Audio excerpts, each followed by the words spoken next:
I'm Spindrift, and here's how I taught myself how to learn art.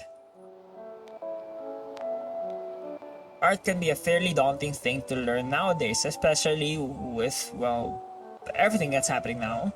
But I found a way to learn efficiently, which is learning how to learn. Now, hold with me for a second here, okay? I know it sounds insane, and I know to a certain extent I am insane, but this is how I went from this to this within just a few months. So, well, how did that happen? What you're seeing right now is probably familiar. I know there was a term for this, but I forgot.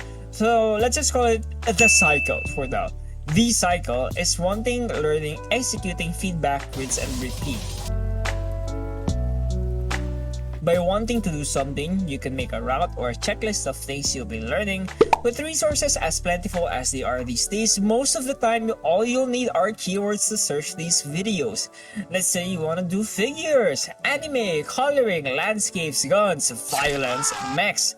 All these most likely have resources somewhere if you search hard enough.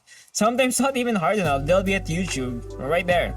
Channels like Proco, Cynics Design, Marco Bucci, especially for coloring, guy's too good at what he does, Ethan Becker, Modern Day James come to mind. Learning is when you start researching, practicing, doing exercises related to the things you want to learn. Learning color swatches, practicing gestures, doing time figure drawings, break down the values from your favorite artist's paintings. Executing is go time, and I mean like absolutely go at it. Apply the things that you learn and enjoy while doing it. You will learn better that way. There will be things that you do very well and maybe a few not so. That's normal. Let's move to the next one. Feedback is a lot of things. One of the more direct things would be to ask another artist, preferably someone who is more knowledgeable and understanding in what you're trying to learn. Maybe even just ask your friend, hey man, does this look good? Does this look like shit? Just their gut feeling. Or send it out in the wild in those social medias and see how it does. And all of these are important because once you're done learning with it, that's right, you're back to step 1. Just like Destiny 2. I love Destiny 2. I fucking hate it.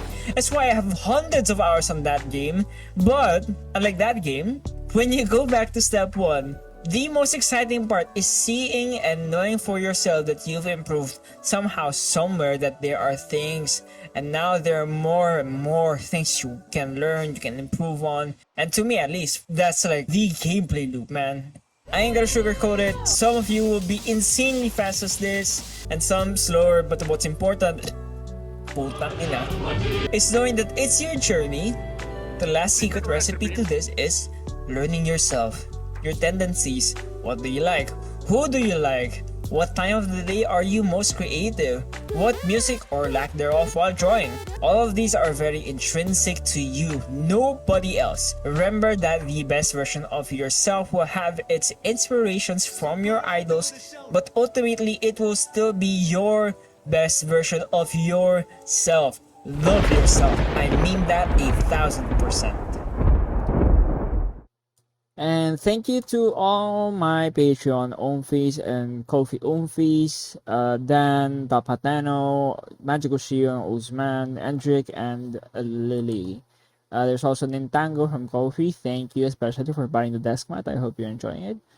Thank you for watching this video, everyone, and I hope I'll see you next time. Bye bye.